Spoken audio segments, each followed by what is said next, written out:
Devil husband भाग 3। अब तू कहाँ जा रहा है? रवि कबीर को जाते देख बोला। चाय पीने का मन है तो बोलने जा रहा हूँ।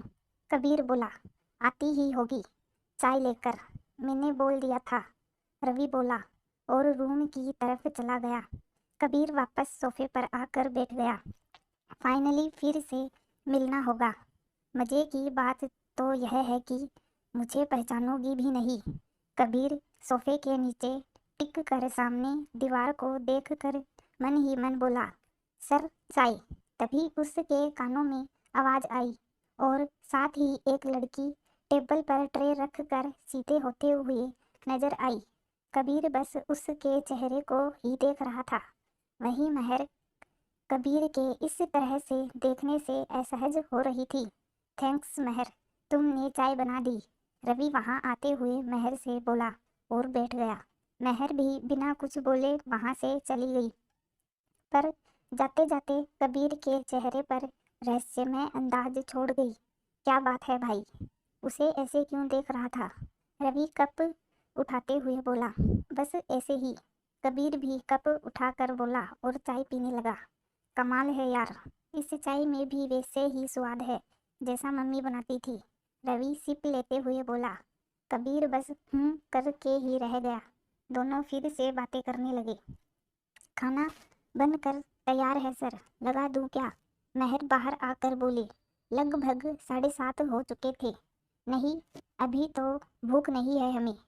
रवि कबीर को देख कर बोला, सर खाना तैयार है तो क्यों मैं अब जा सकती हूँ, रात भी हो गई है। महर ने फिर से कहा पर नजर एक बार भी ऊपर करके नहीं देखा। वहीं कबीर बस उसे ही देखे जा रहा था। तो रवि ने भी महर की घबराहट देख कर उसे जाने का बोल दिया। महर ने जल्दी से अपना पर्स लिया और दरवाजे की तरफ बढ़ गई। रुको, एक आवाज आई जिसे सुनकर महर एकदम से रुक गई और उसके चेहरे पर घबराहट साफ नजर आने लगी। यह आवाज कबीर की थी। जी, महर ने पलट कर कहा। सुबह जल्दी आ जाना, हमें 10 बजे तक ऑफिस निकलना होता है। कबीर वहीं सोफे पर बैठे हुए बोला। तो महर ने हाँ में सिर हिला दिया और वहां से चली गई। यह डर क्यों रही थी इतनी? रवि ने कबीर को देख कर कहा, मुझे क्या पता, पूछ ले। कबीर रवि को देख कर बोला। रवि भी अपने कंधे उठाते हुए, मुझे क्या लेना देना। महर घर से बाहर आई तो अच्छा खासा अंधेरा हो गया था। वो जल्दी जल्दी से अपने कदम बढ़ाने लगी, साथ ही अपने दुपट्टे को कस कर पकड़े हुए थी। चेहरे पर आ रहे पसीने को बार बार साफ कर रही थी। महर ने एक ऑटो रोका और उसमें बैठ गई। मीनू कब से परेशान हो रही थी। समय भी 8:30 हो गया था और महर है कि अभी तक वापस आई ही नहीं। बस बहुत हो गया। माँ मुझे 4,000 दो। मीनू अम्मा के पास आकर बोली। क्या करेगी इतने पैसों का? अम्मा बोली, आप पैसे दो, मुझे अभी मार्केट जाना है। मीनू बोली, पर बेटा बात क्या है?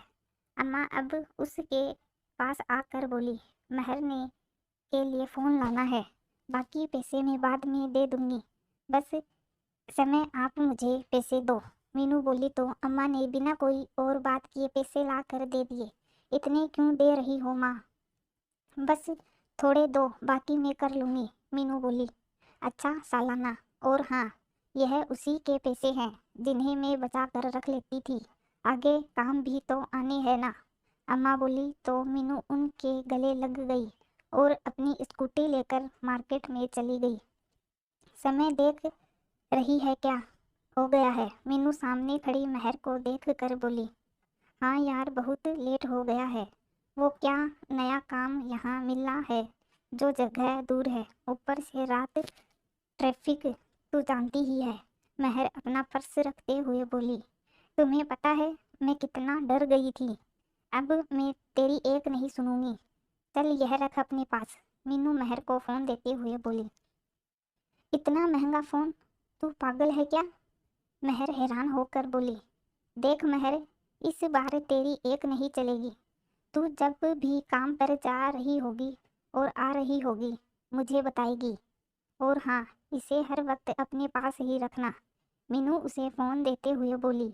बहुत महंगा है यह, सस्ता वाला ले आती, महर बोली। पागल है तू। और चल मुंह हाथ धो ले, मुझे बहुत भूख लग रही है। मीनू फ़ोन उसे देते हुए बोली और महर भी हाँ में सिर हिला दिया। रात के खाने के बाद सब लोग बाहर हॉल में बैठे थे तो सभी लड़कियां महर का फ़ोन देखकर, दीदी एक फ़ोटो तो बनती है ना, बोली। और फिर क्या था, सब ने फ़ोटो लेना शुरू कर दिया और पता नहीं कौन कौन से पोज बना बना कर फ़ोटो लेने लगी। साथ ही अम्मा को भी ले लिया। बेचारी अम्मा सबके साथ लग गई और उनकी नकल करने लगी। ऐसे ही हंसी खुशी सब लोग सोने चले गए। एक बात, जो तू यहाँ काम कर रही है वहाँ कौन कौन है, मीनू महर से बोली। तो महर ने उसे देखा। वादा कर तू अम्मा को नहीं बताएगी, महर बोली। ठीक है, बोल, मीनू महर के चेहरे को देख कर बोली। तो 2 लड़के हैं बस, महर बोली। मीनू सुनकर हैरान रह गई। पागल हो गई है क्या, मीनू उठते हुए बोली। बस यार, कब तक डरती रहूंगी, और वैसे भी आजकल अपनी मर्जी का काम मिलता ही कहाँ है, महर बोली। पर तू कैसे, मीनू बोली। बस अब जो है वो है, काम तो काम है, और मुझे उन लोगों से कौन सी बात करनी है, बस अपना काम ही तो करना है, महर छत की तरफ देख कर बोली। ठीक है, मीनू भी लेट कर छत को देख कर बोली। पर अगर कुछ भी गलत लगे तो उसी समय काम छोड़ना है तुम्हें, मीनू महर को देख कर बोली। पर तब तक महर सो चुकी थी। खाना तो बहुत ही अच्छा बनाया था उसने, रवि कबीर के पास लेटते हुए बोला। हाँ सच कहा, खाना तो बहुत अच्छा बनाती है, कबीर कुछ सोचते हुए बोला। उसने मुझे पहचाना ही नहीं, या नाटक कर रही थी, पता तो करना पड़ेगा। पर उससे पहले एक और काम करना होगा, कबीर मन में सोच रहा था। आखिर कबीर क्या करने वाला है महर के साथ। डेविल हस्बैंड भाग 4। अगले दिन महर सुबह जल्दी ही उठ गई थी, क्योंकि उसे जाने में भी टाइम लगता था। इसलिए वो सबसे पहले उठकर तैयार होकर अम्मा से मिली और उनको यह भी बता दिया कि वो रात को लेट हो जाएंगी, तो चिंता मत करना। तो अम्मा ने उसे खाना खाने के लिए कहा, पर महर ने बस चाय ही पी, क्योंकि सुबह के 6 बजे थे। महर जल्दी से बस स्टैंड पर आई और बस का इंतज़ार करने लगी। उसने कल ही पता कर लिया था वहाँ पर कौन कौन सी बस कब कब जाती है। कुछ ही देर में बस आ गई और महर उसमें चढ़ गई। अब 1 घंटे का रास्ता तय करना था, जो महर ने बस से बाहर देखते हुए ही तय किया। कहने को तो महर पिछले 2 साल से मुंबई में रहती थी, पर आज तक वो बस अनाथालय और शर्मा अंकल के रेस्टोरेंट के अलावा कहीं भी नहीं गई थी, और उसे पसंद भी नहीं था कहीं जाना। 1 घंटे का सफ़र भी कट गया और महर चल पड़ी अपनी मंजिल की तरफ।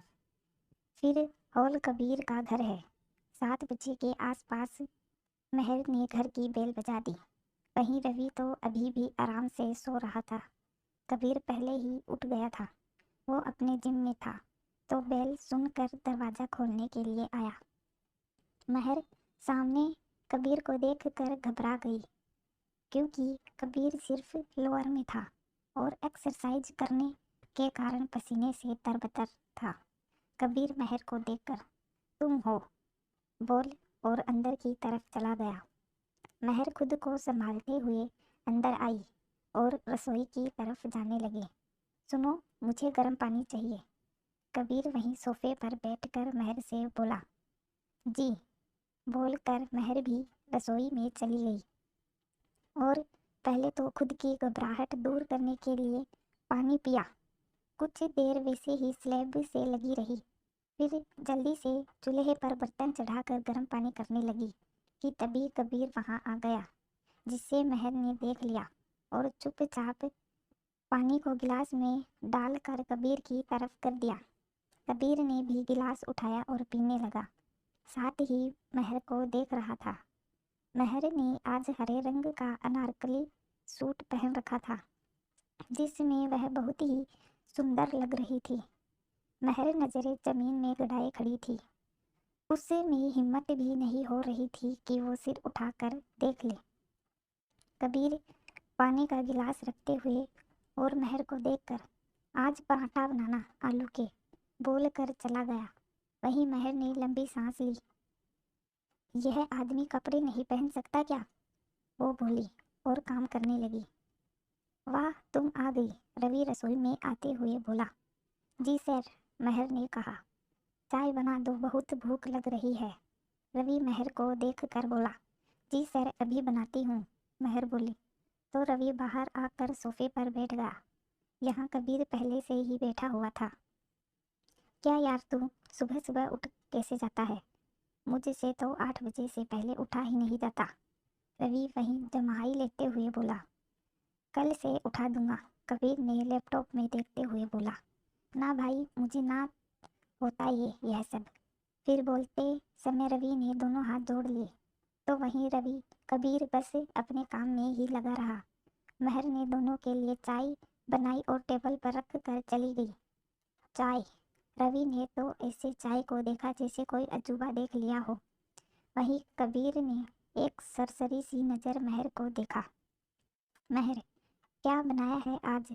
रवि ने आवाज़ देकर पूछा।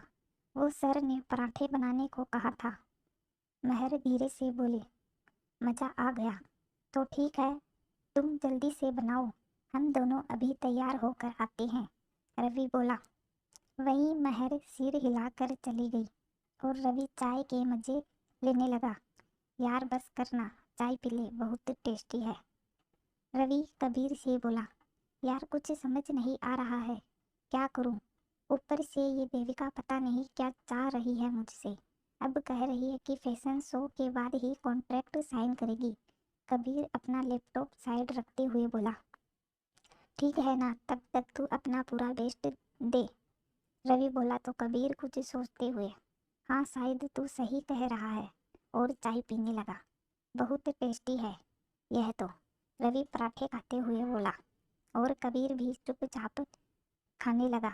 महर ने अपना काम खत्म किया और जाने को हुई तो कबीर ने उसे रोक दिया। एक फाइल कर दी सामने। यह क्या है सर? महर बोली। इसमें लिखा है कि तुम मेरे यहाँ काम कर रही हो। तुम मेरी जिम्मेदारी तब तक हो जब तक तुम यहाँ पर काम कर रही हो। उसके बाद तुम कहाँ जाती हो, क्या करती हो, हमको कुछ भी लेना देना नहीं है, कबीर महर के चेहरे को देखकर बोला।